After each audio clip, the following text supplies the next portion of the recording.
Mga kababayan, mga kaibigan at mga kapatid, ang programa ng ang Tinig ng Reformasyon ay muling nagbabalik ngayong gabi at ako po ang inyong lingkod ay bumabati sa inyo ng magandang gabi sa pangalan ng ating Panginoong Hesus. Welcome po kayong lahat sa isa na namang bahagi ng ating Bible Study Series tungkol sa mabuting balita ng kaligtasan. Ang ating pag-aaral ay wala pong putol, na marami na tayong napag-aralan, subalit marami pa rin tayong dapat pag-aaralan. Kaya nawa po ay hindi kayo magsasawa sa pakikinig ng mabuting balita mula sa salita ng Panginoon. At welcome din po at greetings sa ating mga kaibigan na nanonood sa Facebook na naka-live po tayo ngayon. So, binabati ko ang mga kapatid sa iglesia na nakikinig dito sa BMTS compound. Ganon din ang ating mga suking tagapakinig. Hindi ko kayo mapapangalanan lahat. At salamat doon sa mga laging nag-message dito sa ating radio. At ayon kay Brother Rico ay marami po yung mga nagpapadala ng mensahe at reaksyon sa ating programa. Ganon din ang mga nagpapadala ng mga greetings. Salamat po sa inyong laging pagsusubaybay sa ating ginagawang programa gabi-gabi. Tayo po muna ay manalangin bago po tayo magpatuloy sa ating pag-aaral. Dakilang Diyos, sa kaitaasan po ng mga langit, sa gabing ito kami ay nagpapasalamat na nagkaroon muli kami ng pagkakataon na makapag-aral ng inyong mga salita. Buksan niyo po ang pangunawa namin nang sa ganon ay maintindihan namin ang aming pag-aaralan. At gabayan niyo po kami ng inyong banal na espiritu at patawarin sa anumang kasalanan aming nagawa. Protektahan niyo po ang bawat isa sa mga kapatid na nakikinig ngayon sa programa nito. At pagpalain din po ang aking pamilya na sa Baguio. Ganon din ang mga lahat ng mga nakikinig. Ito po ang aking dalangin sa pangalan namin Panginoong Hesus. Amen.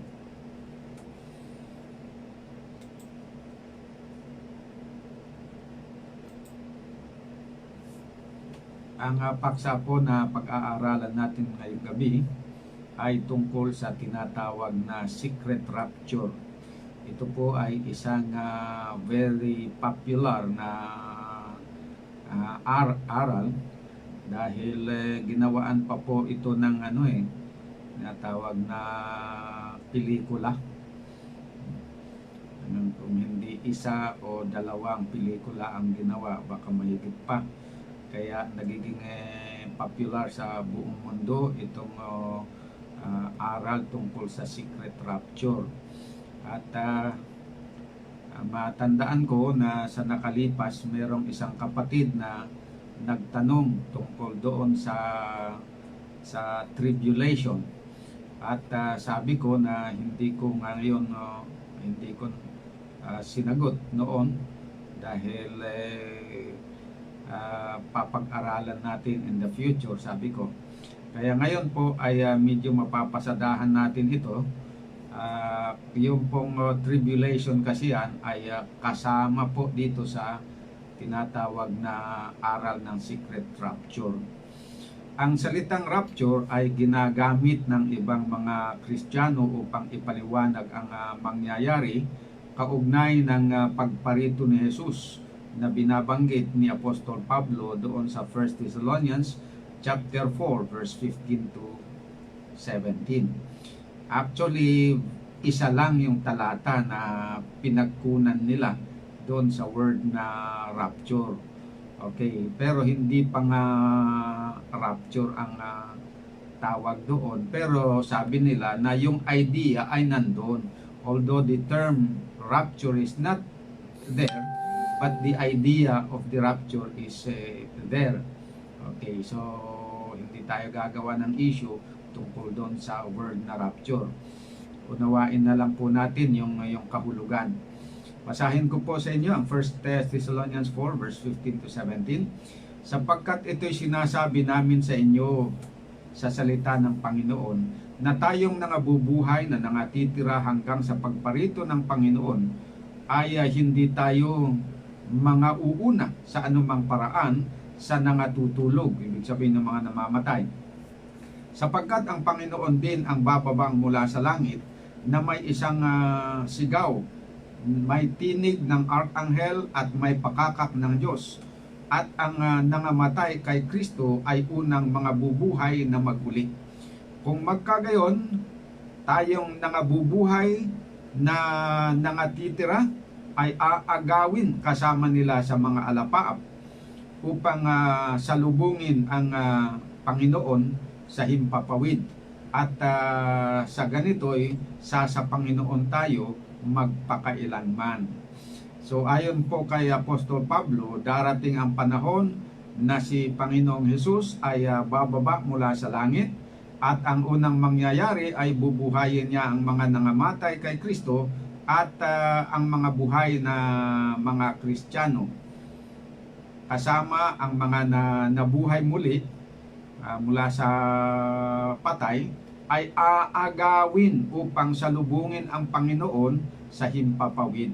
Yung pag-agaw sa mga Kristiyano mula dito sa lupa upang salubungin si Jesus sa himpapawid, ito ang tinawag ng ibang relihiyon na rapture. Ayan. Galing doon sa word na aagawin.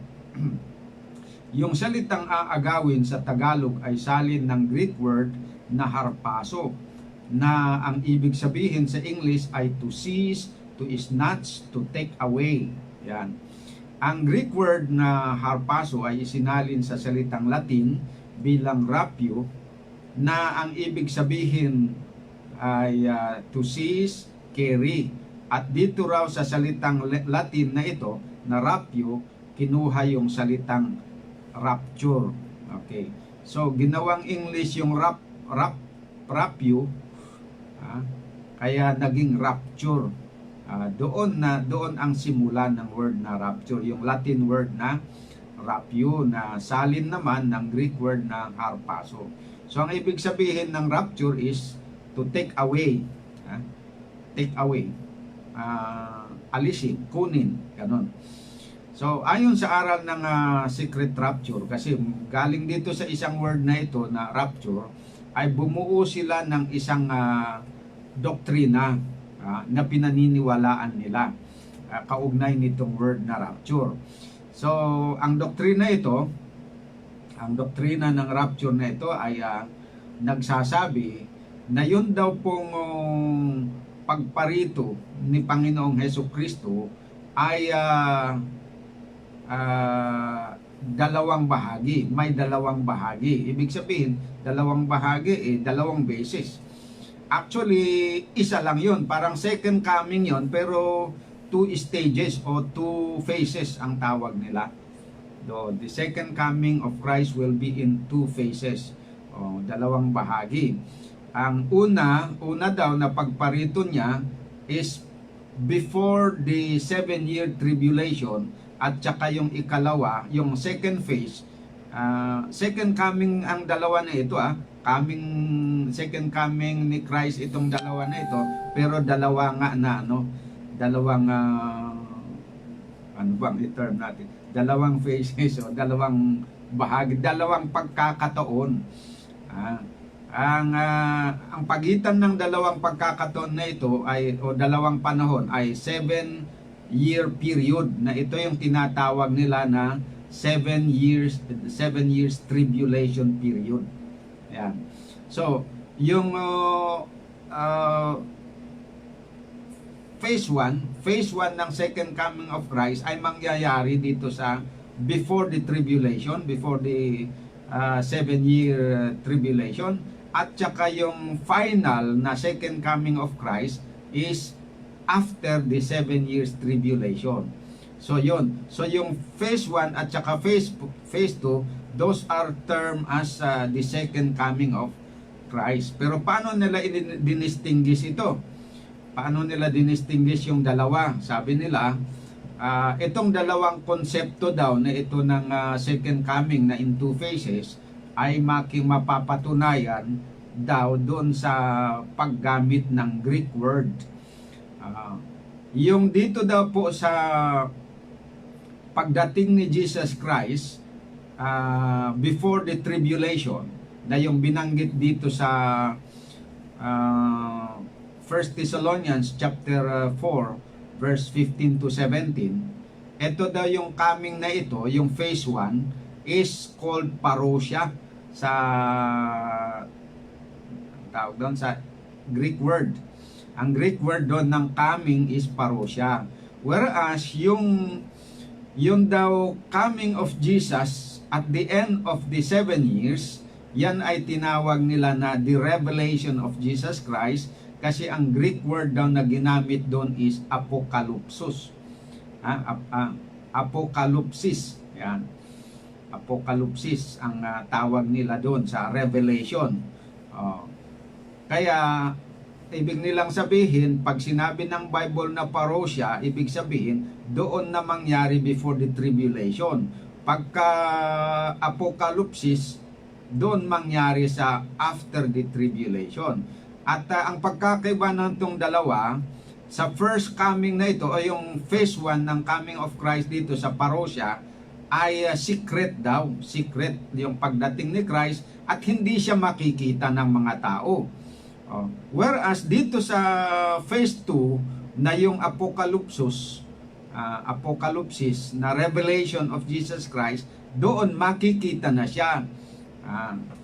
Hindi na sekreto yun. So yung phase 1 ay sekreto na pagdating, yung phase 2 ay hindi sekreto. Sa phase 1 na sekreto ay aagawin yung mga believers, na sekreto din. Hindi makikita yung basta bigla na lang mawala yung mga believers.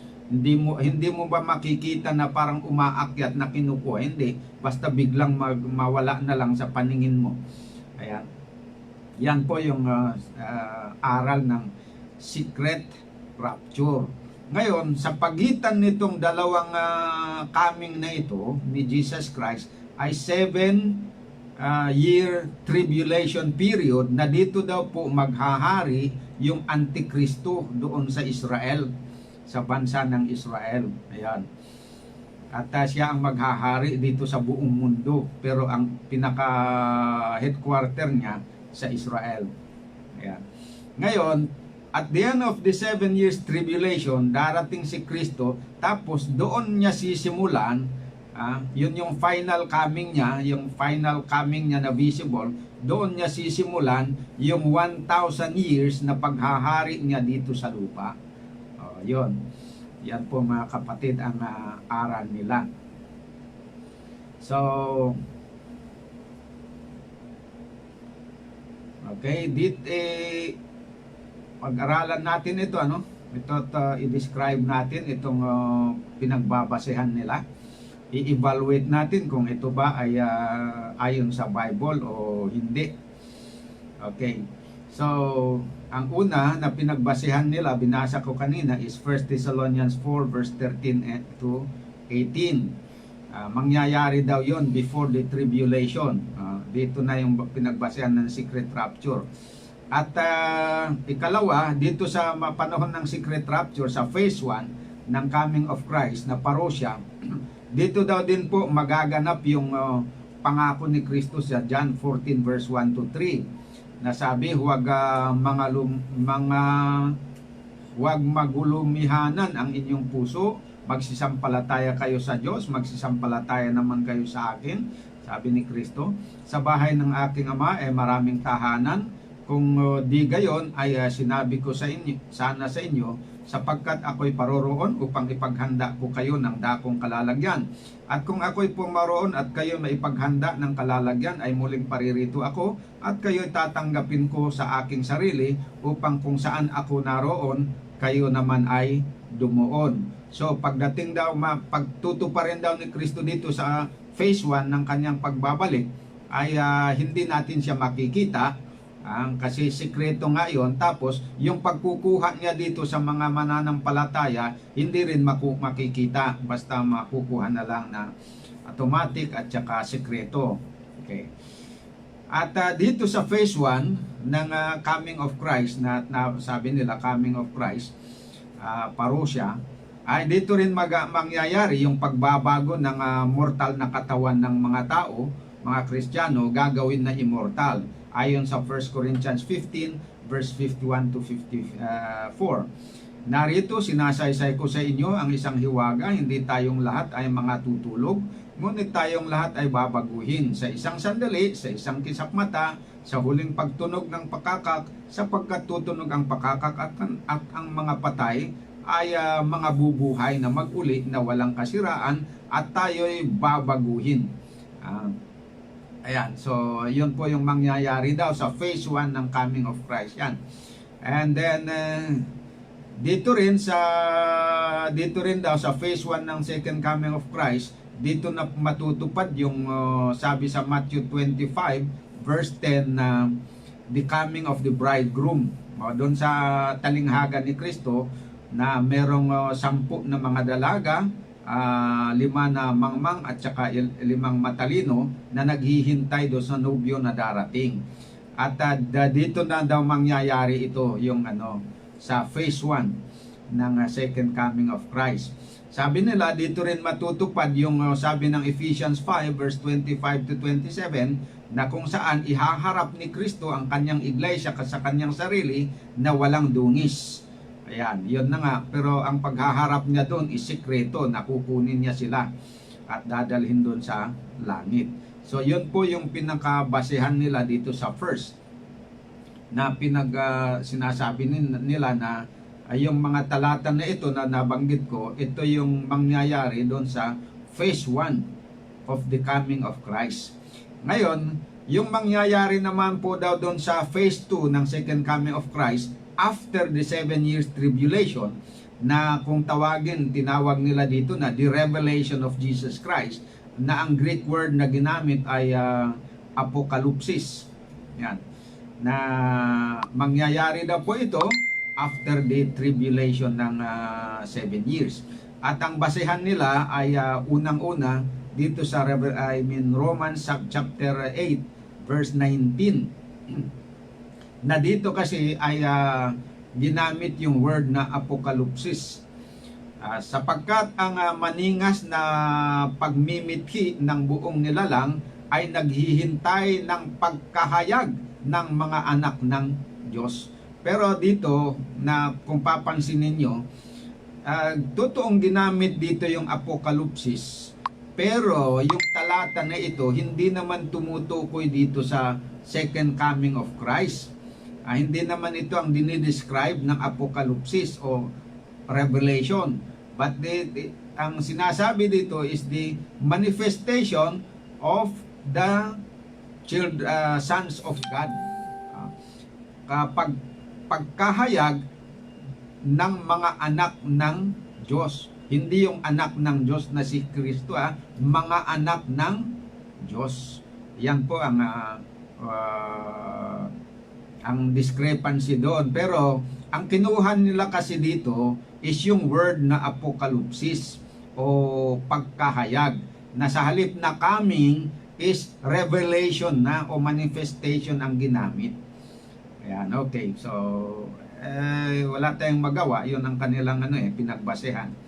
So, dito naman daw, after the 7-year tribulation, mangyayari yung binabanggit dito sa 2 Thessalonians chapter 1 verse 7.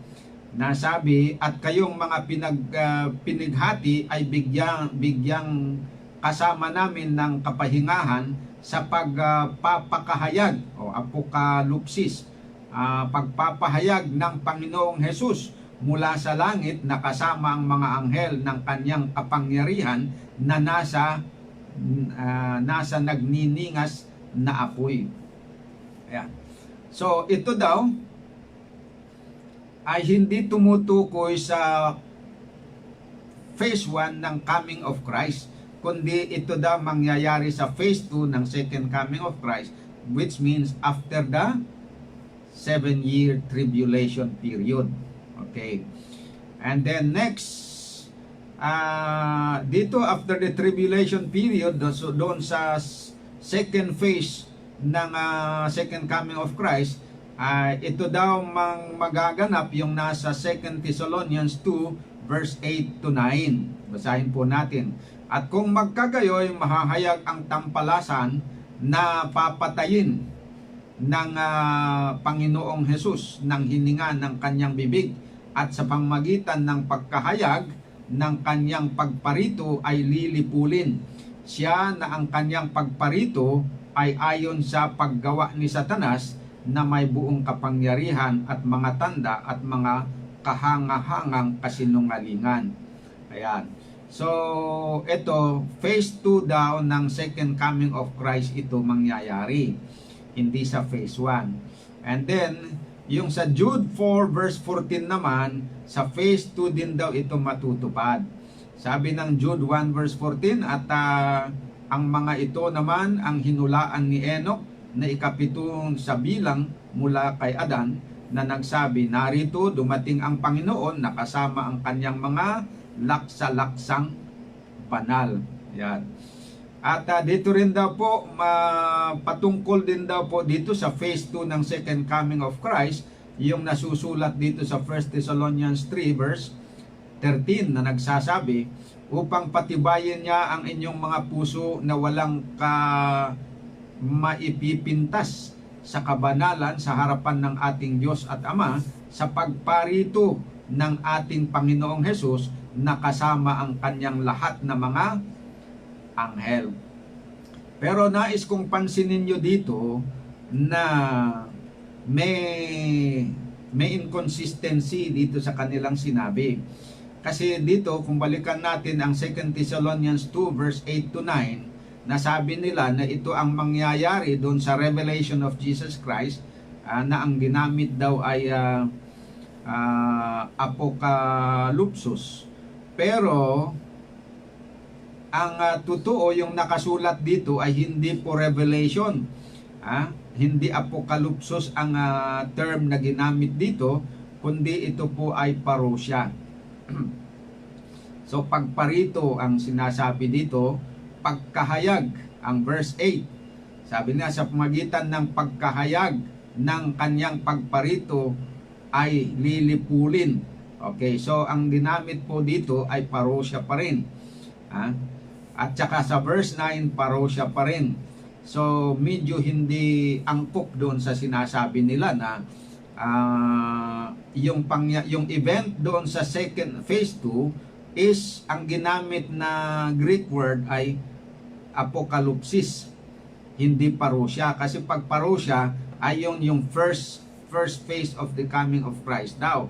Pag apokalupsis ay yung second phase. Pero dito, doon sa kanilang artikulo, paniniwala na binasa ko kanina, binasa ng isang foreigner ito na author,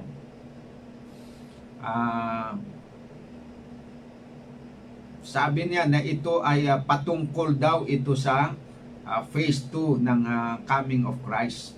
Pero ang totoo dito, ang ginamit is parousia, hindi apokalupsos o apokalupsis. Okay. Dito rin po sa 1 Thessalonians 3:13, hindi rin po hindi rin ito apokalupsis ang ginamit na word, kundi parousia pa rin ang Greek word. Okay. Kaya na-translate sa Tagalog na pagparito or coming sa English.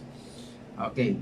At saka, yun pong sabi ng anghel doon sa Acts chapter 1 verse 11, nung tinitignan ng mga alagad si Kristo na umakyat doon sa langit hanggang sa nawala na sa kanilang paningin, nagpakita yung dalawang anghel at sinabi na, kayong mga lalaking taga Galilea, bakit kayo nangatatayong tumitingin sa langit? Itong si Jesus na tinanggap sa langit mula sa inyo ay paparito gaya rin ng inyong nakitang pagparoon niya sa langit. Okay. Ito daw po ay hindi mag-apply doon sa phase 1, kundi doon sa phase 2 ng second coming niya. After the 7 years tribulation daw po maganap ito. At dinudugtong nila ito doon dito sa hula ng Zechariah 14 verse 3 and 4, na sinasabi dito na kung magkagayoy, lalabas ang Panginoon at makikipaglaban sa mga bansang yaon, gaya ng siya ay makipaglaban sa araw ng pagbabaka, at ang kanyang mga paa ay magsisitayo sa araw na yaon sa bundok ng mga olibo na nasa tapat ng Jerusalem sa dakong silangan. At ang bundok ng mga olibo ay mahahati sa gitna niya sa dakong silangan at sa dakong kalunuran, at magiging totoong malaking libis. At ang kalahati ng bundok ay malilipat sa dakong hilagaan, at ang kalahati ay sa dakong timugan. Yan, dito daw po mangyayari itong hula ng Zechariah 14 verse 3 and 4. Matutupad daw po ang hula ito dito sa second coming of Christ sa phase 2 after the tribulation. At yung nakahula naman sa Revelation 19 verse 11, nasabi doon, at nakita kong bukas ang langit at narito ang isang kabayong maputi, at yung nakasakay dito ay tinawag na tapat at totoo, at sa katuwiran siya ay humahatol at nakikipagbaka. At kung ituloy nating basahin, ang pangalan ng nakasakay dito sa puting kabayo ay ang Berbo ng Panginoon. At tinawag siya na Hari ng mga hari at Panginoon ng mga Panginoon. Okay, although ito ay totoong tumutukoy po kay Jesus, at dito nila inilalagay ang katuparan nito dito sa phase 2 ng second coming of Jesus Christ, hindi sa phase 1. Okay. So, ganon din ang Matthew chapter 24 verse 27 to 31, na yung sinasabi doon na yung coming of Jesus Christ, coming ng anak ng tao ay sa araw ng pagparito ng anak ng tao ay naihalin tulad po doon sa okay, basahin ko. Sapagkat gaya ng kidlat na kumikidlat sa silangan at nakikita hanggang sa kalunuran, gayon din naman ang pagparito ng anak ng tao. Saan man naroon ang bangkay ay doon mga kakatipon ang mga uwak. Datapwat karakarakang pagkatapos ng kapighatian, sa mga araw na iyon ay magdidilim ang araw at ang buwan ay hindi magbibigay ng kanyang liwanag, at mga laglag ang mga bituin mula sa langit, at magsipangatal ang mga kapangyarihan sa mga langit. At kung magkagayoy, lilitaw ang tanda ng anak ng tao sa langit, at kung magkagayoy, magsisitaghoy ang lahat ng mga angkan sa lupa, at mga kikita nila ang anak ng tao na napaparitong sumasa mga alapaap ng langit na may kapangyarihan at dakilang kaluwalhatian. At susuguin ang kanyang mga anghel na may matinding pakakak, at kanilang titipunin ang kanyang mga hinirang mula sa 4 na hangin ng sanglibutan, mula sa isang dulo ng langit hanggang sa kabila.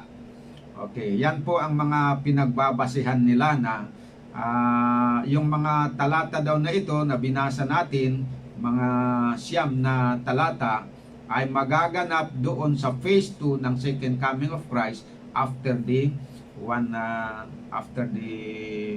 7 years tribulation period. So ang isummarize natin yung kanilang idea, no, ng secret rapture na aral. Una, sinasabi nila na ang pagparito ni Jesus bago magsimula ang millennial reign ni Jesus dito sa lupa ay dalawang bahagi o two phases ang second coming daw ni Christ. Ang una ay ang pagparito ni Jesus na tinawag na the coming of Christ, na parousia ang ginamit sa Greek, na isang sekretong pangyayari na kung saan ay sekretong aagawin ng mga Kristiyano at dadalhin sa langit bago maganap ang 7 years tribulation period na siya namang paghahari ng Antikristo.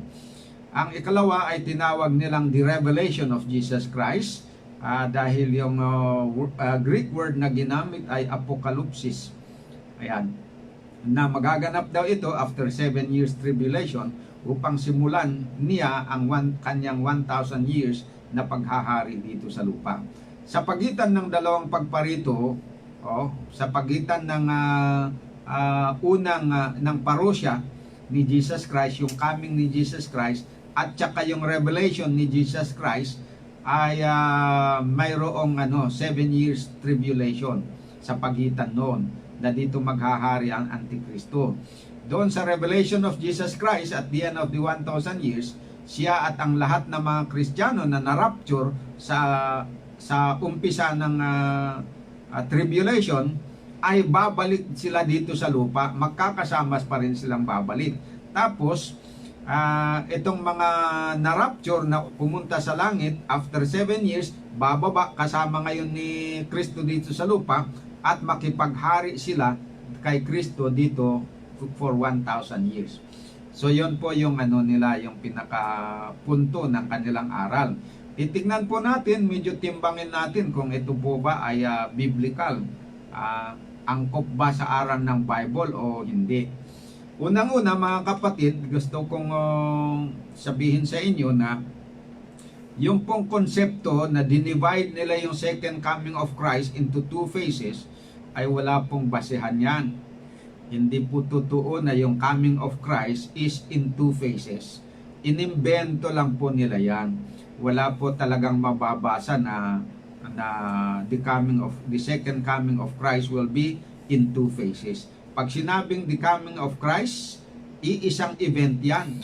That is, at saka yung parousia na sinasabi, the coming of Christ and the revelation of Jesus Christ is one and the same event. Hindi mo i-split yan na gawin mong dalawa. Ang isa ay tawagin mo na parousia, yung isa ay tawagin mo na apokalupsis. Hindi yun. Bagamat dalawang word na ginamit yan, but they are describing one and the same event. Okay, patunayan natin yan. Unang halimbawa na talagang one and the same event yung parousia or coming of Christ at saka yung revelation of Jesus Christ, parehas lang yun na event, hindi dalawang event. At there is no 7-year tribulation in between the two, kasi isa lang talagang pangyayari yan.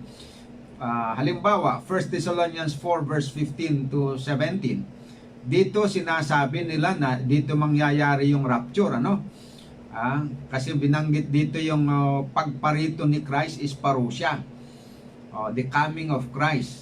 Sabi sa verse 15, sapagkat ito'y sinasabi namin sa inyo sa salita ng Panginoon na tayong nangabubuhay na nangatitira hanggang sa pagparito ng Panginoon. Parousia ang tawag doon. At dito po mabubuhay yung mga patay na mga Kristiyano, at sila po ay aagawin pataas para salubungin si Kristo doon sa himpapawid. Ang ginamit dito na Greek word is parousia, yung coming. Okay. Ngayon, dito naman sa 2 Thessalonians 2 verse 8 and 9, nasabi nila, ito daw na event na ito ay patungkol sa revelation of Jesus Christ sa Apokalipsis. Pero dito makikita natin na hindi totoo na apokalipsis ang ginamit ni Pablo dito. Ang ginamit niya na word dito is parousia. Ayan. Coming, pagparito sa Tagalog. Ginamit nga yung dalawa, pinag-isa. Yung word na parousia dito ay dalawang word ang ginamit na pag-translate. Pagkahayag, which is revelation, at saka pagparito, which is coming. But these two words are used or translated from one Greek word, parousia. Basahin ko sa inyo. At kung magkagayoy mahahayag ang tampalasan na papatayin ng Panginoong Hesus ng hininga ng kanyang bibig at sa pamamagitan ng pagkahayag ng kanyang pagparito ay lilipulin. O yung salitang pagkahayag dito, revelation, is from the Greek word parousia. Dito sa verse 9, siya na ang kanyang pagparito, parousia, ay ayon sa paggawa ni Satanas na may buong kapangyarihan at mga tanda at mga kahangahang kasinungalingan. So nakita niyo yon na yung word parousia pa rin. So the same word na parousia translated as coming, also translated as revelation. Ayan. So ang ibig sabihin mga kapatid, yung word na parousia at saka yung word na parousia ay pwedeng mai-translate actually as coming or revelation. Ayan po ang totoo. So hindi kailangan na i-split mo, na i-differentiate mo yung parousia doon sa apokalipsis. Okay. Tingnan natin Ang ibig sabihin nito na yung event ng 1 Thessalonians 4 verse 15 to 17 at saka yung event dito sa 2 Thessalonians 2 verse 8 and 9 is describing one and the same event. Hindi two events. Pero sa theology ng secret rapture, ginawa nila na dalawang event ito. Iba yung event dito daw sa 1 Thessalonians 4:15 to 16. Ito yung event before the tribulation. Ito daw 2 Thessalonians 2 verse 8 to 9 ay event after the tribulation. Wala pong yan. Kung babasahin nyo diretso sa 1 Thessalonians, there is no such thing. You will never get that idea unless it is injected to you arbitrarily by somebody else. Pero kung babasahin mo, you will not come up to that idea by yourself or by the aid of the Holy Spirit. Kasi hindi po talaga tama yun. Kung babasahin natin, actually dito sa chapter 2 ng 2 Thessalonians chapter 2, sabi nila na yung verse 8 and 9 describes the revelation after the 1,000 years.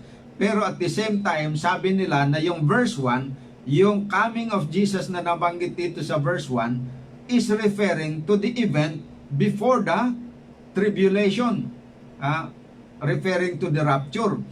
Pero kung babasahin nyo yon continuously, kunin nyo yung context na yon, yung parousia, yung coming of Christ na binabanggit dito sa verse 1, is siya yung inexplain pa rin hanggang sa verse 8 and 9. So Paul was describing the same event. Yon po ang totoo dyan mga kapatid. Pero gusto lang nila na hiwalayin. That is wala sa idea ng author. At saka out of context po yung kanilang ginawa niya na pinaghiwalayan nila. Pero kung basahin mong diretso, hindi po magkaibang event yan. That is actually describing the same event. Okay, ito pa ang matindi na ebidensya na talagang yung parousia at saka yung sinasabi nila na apokalipsis na revelation is describing one and the same event. Okay, subukan natin. Matthew 24 verse 34 and 38. 34 to 39. Basahin natin. At kung paano ang mga araw ni Noe, gayon din naman ang pagparito o parusya ng anak ng tao. Sapagkat gaya ng mga araw bago magkagunaw, sila'y nagsisikain at nagsisiinom at nangag-aasawa at pinapag-asawa hanggang sa araw na pumasok si Noe sa daong, at hindi nila nalalaman hanggang sa dumating ang paggunaw at sila'y tinangay na lahat, ay gayon din naman ang pagparito ng anak ng Diyos. So ito, sabi nila na dahil parusya daw ang ginamit dito, this is describing the first phase of the coming of Christ. Kasi inihalin tulad dito sa panahon ng kaarawan ni Noe.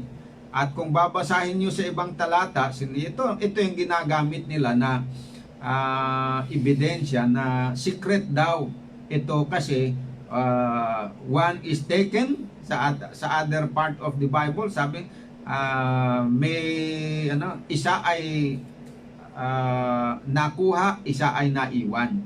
So inihalin tulad dito sa kaarawan ni Noe. Pero tignan natin nung i-describe naman ni Apostol Luke, hindi apostol, si Dr. Lucas, nung i-describe niya ang the same event, alam niyo po ang ginamit. Nung dinescribe ni Matthew ito, yung event doon na comparison ng second coming of Christ in the days of Noah, ang ginamit niya na word is parusya. Nung i-describe naman ni Lucas, the same incident, the same event, comparing the coming of Christ with the in the days of Noah, ang ginamit niya ay hindi parusya kundi yung apokalupto or apokalupsis na yon, revelation. Basahin natin Luke chapter 17 verse 26, 27 and 30. At kung paano ang nangyari sa mga kaarawan ni Noe, ay gayon din naman ang mangyayari sa mga kaarawan ng anak ng tao. Okay, tignan nyo, pinagko-compare pa rin yung kaarawan ng anak ng tao, meaning kaarawan ni Kristo, yung second coming ni Christ, at saka ikinompare dito sa karagayan ng kaarawan ni Noe. The same context dito sa Matthew chapter 24. Na pinagko-compara pa rin yung pagparito ni Jesus, condition at the coming of Christ, compared to the condition during the time of Noah. Ayan. And then, dito sa verse 30, sabi, gayon din naman ang mangyayari sa araw na ang anak ng tao ay mahayag. Mahayag or revealed. When the Son of Man is revealed. Doon sa English. So, revelation. Kaya, apokalupto. Which is the same as apokalupsis. Ayan. Construction lang ang nagkaiba dito kasi dito revealed revealed, that is noun, tapos verb, tapos yung apokalupsis is revelation, that is the noun form of the word, pero parehas lang. Verb form itong apokalupto, tapos noun form naman yung apokalupsis. Yan, but that is basically the same ang tinutukoy. So yan ang nagpapakita na whether it is called or described as parusya or apokalupsis, that is describing one and the same event. One and the same event yan. Ang ibig sabihin, yung parusya at saka yung apokalupsos, that is talking or pointing to the same event of the second coming of Christ. So you don't have to make them as two event na is one transpiring, yung parusya transpiring before the 7-year tribulation, and apokalupsis transpiring after 7-year tribulation. Hindi mo kailangan gawin yun kasi one and the same event na nga ito Ang dinidescribe nila yun. Dalawa nga lang yung author ang nag-describe. But that is the meaning of what Christ was trying to explain. So, ibig sabihin mga kapatid na yung sabing na the coming of Christ na parusya at yung revelation of Christ na sinabing apokalupsis is tumutukoy talaga yan sa iisang pangyayari lamang. Hindi dapat gawin na dalawang event na may 7 years tribulation sa pagitan. Ayan, okay. Ito pa po ang isang point na i-consider natin.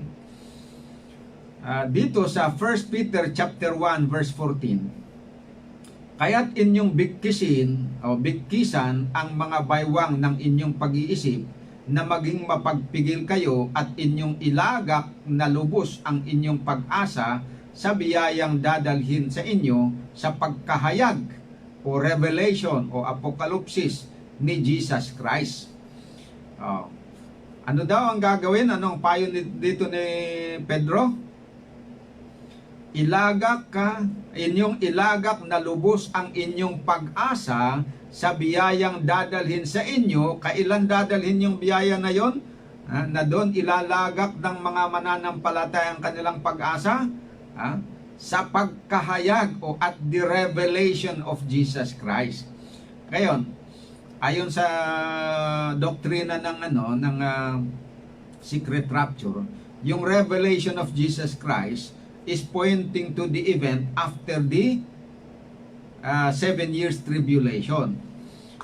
It is not pointing to the event of the rapture before the tribulation, but after the tribulation. I-analyze nyo ito. Totoo ba na kung totoo na merong rapture before the revelation of Jesus Christ, hindi pwede itong mangyari, itong sinasabi ni Pedro. Kasi sabi niya, ilagak ninyo ang inyong pag-asa dito sa revelation of Jesus Christ that is supposed to transpire after the 7 years tribulation. Bakit mo ilalagak yung pag-asa mo doon after the tribulation kung totoong meron namang merong rapture before the tribulation? Dapat dito mo ilagak ang iyong pag-asa dito sa sa rapture, sa before the tribulation. Kasi you don't have to go through the 7-year tribulation, kasi nga ang purpose daw ng rapture ay para ma-escapean ng mga Kristiyano yung tribulation. Pero sabi dito ni Pedro na hindi dito sa rapture ilalagak ang kanilang pag-asa, kundi doon sa revelation of Jesus Christ. This goes to prove na talagang yung sinasabi nila na rapture before the tribulation does not exist. The rapture and the rapture na mangyayari at the coming of Christ and the revelation of Jesus Christ is one and the same event. Ayan. So whether yung pag-asa mo ay doon sa rapture o doon sa revelation, that is the same event talaga yun. Kasi kung immaterial na yung advice ni Pedro na ito, kung totoo na merong rapture before the tribulation, pero wala talaga yun. Kaya kung sabihin mo na they are one and the same thing, it makes sense. This advice makes sense na ilagak mo ng lubos ang iyong pag-asa sa biyayang dadalhin sa inyo sa revelation of Jesus Christ, apokalupsis. Ayan po. Another point to consider. Sabi naman nila, yung second coming daw of Christ is yung coming of Christ. Ito pa ang isa na allegation nila. Yung phase 1, hindi yon yung totoo na second coming of Christ. Ang totoo na second coming of Christ is actually yung after the tribulation. Kasi doon talaga makikita si Jesus Christ. Dito yung coming niya dito sa rapture daw, hindi mo naman siya makikita eh. So parang hindi totoong coming. So they don't actually describe that as the second coming of Christ. Parang kumbaga bitin kasi eh. Yung second coming of Christ kasi in-split nila into two. So hindi makukumpleto yung second coming of Christ kung wala yung second. Kasi parang 50% lang itong before the tribulation. Ganon yon ang kanilang idea. So ang totoo daw na coming of Christ talaga is at the end of the 7 years tribulation. Kaya that is how they reconcile yung allegation nila sa 2 Thessalonians 2 verse 8 and 9 na parosya ang ginamit doon, when in fact this is talking about the coming of Christ after the existence of the Antichrist. Kasi ito kasi 2 Thessalonians 2 verse 8 and 9, ito ay event na mangyayari pagkatapos na lumitaw na yung Antichrist na magpapanggap na siya ay Diyos dito sa lupa. Ayan. Pero ang ginamit doon is coming, hindi revelation. Parosya, hindi apokalupsos. Kaya sabi niya, ang totoong coming ni Christ ay talagang yung after dito sa 7 years tribulation. Pero pansinin niyo ulit dito sa James 5 verse 7. Mangagtiis nga kayo mga kapatid hanggang sa pagparito ng Panginoon. Narito inaasahan nang magsasaka ang mahalagang bunga ng lupa na may pagtitiis hanggang sa tanggapin ang ulang maaga at huli. So magtiis kayo hanggang saan? Hanggang sa pagparito ng Panginoon. Si James naman ang nagsabi niyan.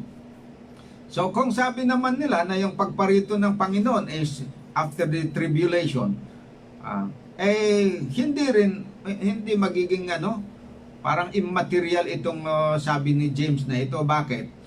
Kasi bakit ka magtiis hanggang doon sa coming of Christ after the tribulation? Meron na nga kung totoong meron nga na rapture dito before the tribulation. Dito ka na magtiis hanggang sa rapture. Para ma-rapture ka, hindi ka na makarating doon sa sa second, kasi you don't have to go through the tribulation. Yan. Kaya yun ang mga inconsistencies dito sa idea na yun. At saka,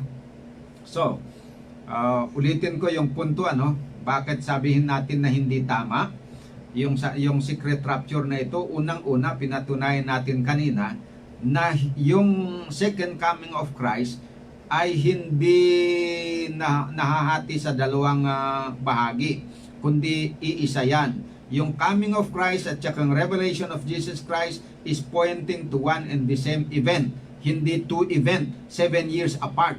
Yan, pinatunayan po natin kanina through the word ng apokalupsos at saka yung parosya. They are used interchangeably to describe one event.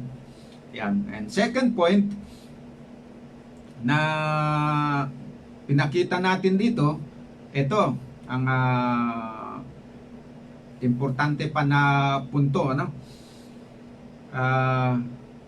yung purpose daw ng rapture is to escape the 7 years tribulation. Ang ginagamit nila dito ay yung Luke chapter 21 verse 36.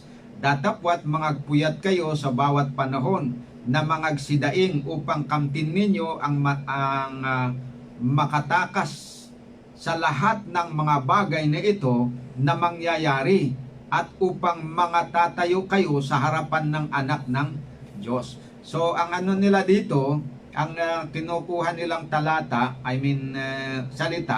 ay yung sabi dito na makatakas, escape sa English, upang kamtin ninyo ang makatakas sa lahat ng mga bagay na ito na mangyayari. Na ang tinutukoy nila na interpretation nila sa mga bagay na ito na mangyayari ay yung tribulation daw.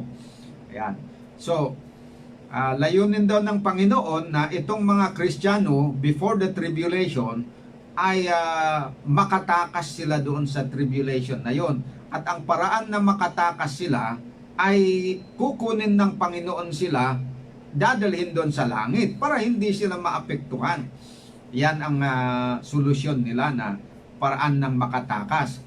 At saka meron pa silang isang ginagamit dito sa Revelation 3 verse 21, sapagkat tinupad mo ang salita ng aking pagtitiis, ikaw naman ay aking iingatan sa panahon ng pagsubok na darating sa buong sanglibutan upang subukin ang mga nananahan sa ibabaw ng lupa. So kinuha nila dito yung word na ikaw naman ay aking iingatan sa panahon ng pagsubok na darating sa buong sanglibutan. Ang interpretation nila sa pagsubok na ito ay yung tribulation. Iingatan. At paano iingatan? Kukunin daw sila at dadalhin doon sa langit para doon sila maingatan, hindi sila dadaan sa tribulation. Pero totoo kaya na ito ang panukalan ng Panginoon? Ha? Yun ba kaya ang nasa isip ni Kristo nung sinabi niya na datapwat mangagpuyat kayo sa bawat panahon na mangagsidaing upang kamtin ninyo ang makatakas sa lahat ng mga bagay? Yun ba ang ibig sabihin na hindi sila dadaan doon sa panahon ng kapighatian? Hindi po ganon. Yan. Titignan natin kung ano yung nasa isip ni silipin natin kung ano ang nasa isip ni Jesus Christ nung sinabi niya yon. At maging dito sa Revelation 3, ito testimony of Jesus Christ din ito na ikaw naman ay aking iingatan. Paano ba niya iingatan? Tignan nyo basahin natin ang panalangin ni Jesus Christ para masilip natin kung ano ang nasa kanyang isipan. John 17 verse 16, hindi ko idinadalangin na alisin mo sila sa sanglibutan, kundi ingatan mo sila mula sa masama. Makuha nyo po, yung salitang ingatan mo sila, yung ingatan ng Panginoon sila ba? Hindi ibig sabihin na alisin sila dito sa sanglibutan. Kontra yun that is contrary to the intention of Jesus Christ. Ang sabi ni Jesus Christ, hindi ko idinadalangin na alisin mo sila sa sanglibutan. Exactly na yon ang pinopropose nitong doctrine ng nag-imbento ng doktrina ng secret rapture. Na ang paraan daw na matupad yung Revelation chapter 3 verse 21 na tuparin ng Panginoon yung kanyang pangako na aking iingatan sa panahon ng pagsubok na darating sa buong sanglibutan, ay aalisin sila dito sa mundo at dadalhin doon sa langit. Yon yung interpretation na gusto nilang palabasin. At yon din ang ginamit nila din to interpret or to understand etong sinabi ni Christ din dito sa Luke chapter 21:36 na kamtin nila ang makatakas sa lahat ng mga bagay. Pero hindi po yon yung idea na nasa kay Kristo. Ang sabi niya sa Ama, hindi ko idinadalangin na alisin mo sila sa sanglibutan. So, alisin natin sa isip natin yung idea na yon na ang layunin daw kung bakit pinanukalan ng Panginoon na merong rapture ay upang ma-rapture yung mga tao, alisin sila dito sa lupa, dalhin sa langit para hindi sila makadaan doon sa tribulation na malaking pagsubok na sinasabi sa Revelation 3:21. Alisin na po natin yun sa ating isipan. Mali po talaga. Kasi sabi ni Kristo hindi ko idinadalangin na alisin mo sila sa sanglibutan, kundi ingatan mo sila mula sa masama. So yung idea na ingatan sila sa masama is protektahan sila. Bigyan sila ng proteksyon. Para kahit na dumaan sila doon sa tribulation, ay hindi sila mahihirapan. Pakakainin pa rin ng Panginoon sila. Diyan matutupad yung pangako ng Diyos sa Isaiah na their water shall be sure. Sa panahon ng taggutom, their water and bread shall be given them, their water shall be sure, and they will be protected. Kagaya ng pinag-aralan natin kagabi na ang mga susuguin niya, ang kanyang mga anghel, para sila po yung magbantay sa atin. iingatan nila tayo doon sa mga masamang balak ng mga masasamang tao. Ayan po mga kapatid. So that is reason number 2 kung bakit sabi natin na hindi biblical itong doctrine ng secret rapture. Pangatlo, sabi nila secret daw yung rapture na na-describe dito sa 2 Thessalonians 4 verse 13 to 18. So, sikreto, hindi mo malalaman. Pero tingnan natin, i-examine natin ang 1 Thessalonians 4 verse 15 to 17. Secret ba talaga ito na mangyayari at hindi malalaman? Sabi na, basahin natin, sapagkat ito'y sinasabi namin sa inyo sa salita ng Panginoon na tayong nangabubuhay na nangatitira hanggang sa pagparito ng Panginoon ay hindi tayo mga uuna sa anumang paraan na mga tutulog. Sa mga nangatutulog.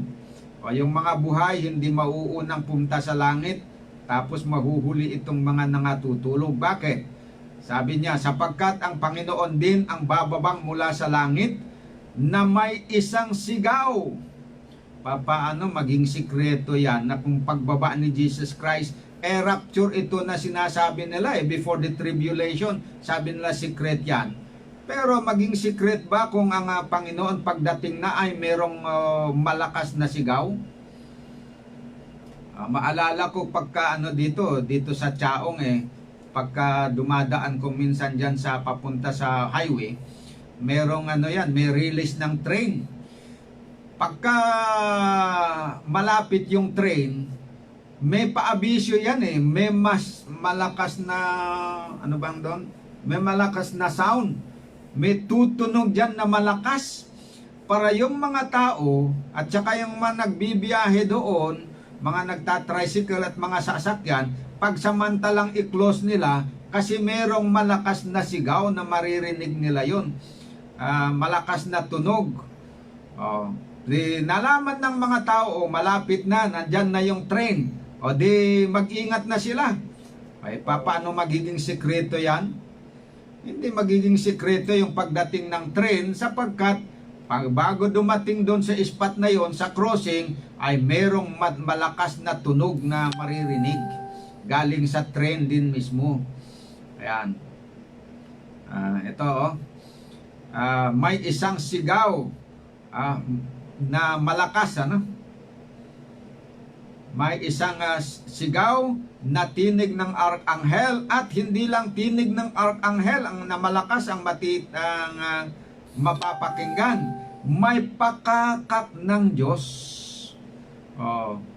Maalala ko pagka merong procession, merong procession sa panahon ng mga piyesta, may mga may mga pakakak kasi may mga singers yung mga nagta-trumpet.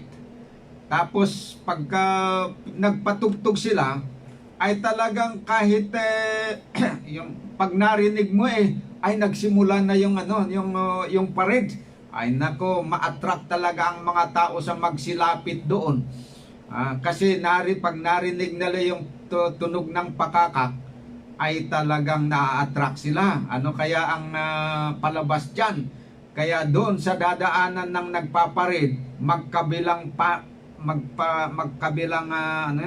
bahagi ng kalsada, puno ng mga tao na nanonood. Bakit? Kasi hindi na sekreto yun Paano maging sekreto dinig na dinig yung tunog ng pakakak. Diba? Trumpet, malakas yung tunog kaya ng trompeta. Kaya hindi pwedeng sekreto yung pagdating ni Jesus Christ. At saka kahit yung sasabihin natin doon sa 1 Corinthians chapter 15 verse 51 to 54, yung event din na yun, meron mangyayari, may tunog ng pakakak pa rin. At dito rin sa sa Matthew 24 verse 27 to 31, kung babasahin natin, sapagkat gaya ng kidlat na kumikidlat sa silangan, silanganan at nakikita hanggang sa kanluran. Gayon din naman ang pagparito ng anak ng tao. O, di ba? Pagka kumidlat, sikreto ba yung kidlat pag kumidlat? Ano sa palagay niyo mga kapatid? Hindi na nakakatakot nga pag kumidlat, mabibigla ka, talagang manginginig ang laman mo. Yung mga may problema sa nervyos, ni-nervyusin talaga. Sapagkat yung kidlat, pag tumunog, malakas talaga yan. At saka, sabi dito, makikita. Sabi nila, hindi daw makikita kasi secret. Makikita kung papaano daw na sinasabi dito na ang kidlat sa silangan ay nakikita hanggang sa kanluran. Gayon din naman ang pagpaparito ng anak ng tao. O, di ba? Malinaw yan. Makikita daw ang anak ng tao pag siya ay pumarito. O. Kaya hindi pwede yung sabi nila na merong pagparito na hindi nakikita, tapos yung phase 2 na nakikita. Walang ganyanan mga kapatid sa salita ng Panginoon. Kasi napatunayan natin yan, yung coming of Christ, na dinescribe as parousia, at saka yung dinescribe na revelation of Jesus Christ, using the Hebrew word apocalypsis, is describing only one and the same event. Kaya hindi po sikreto, at saka hindi yung nalalaman kasi may may malakas na tinig, malakas na tunog ng pakakak. Ituloy ko lang bago tayo mag-end. Saan man naroon ang bangkay ay doon mga kakatipon ang mga uwak. Datapwat karakarakang pagkatapos ng kapighatian, sa mga araw na yaon ay magdilim ang araw at ang buwan ay hindi magbibigay ng kanyang liwanag, at mga lalaglag ang mga bituin mula sa langit, at magsipangatal ang mga kapangyarihan sa langit. At kung magkagayoy, lilitaw ang tanda ng anak ng tao sa langit, at kung magkagayoy, magsisitaghoy ang lahat ng mga angkan sa lupa, at makikita nila ang anak ng tao. O, nakita niyo dito makikita nila ang anak ng tao na napaparitong sumasa mga alapaap. O, yan na yung description doon sa tawag dito, 1 Thessalonians chapter 4 verse 13 to 18. The same description. Makikita nila ang anak ng tao na napaparitong sumasa mga alapaap ng langit, na may kapangyarihan at dakilang kaluwalhatian, at susunugin susuguin ang kanyang mga anghel na may matinding pakakak.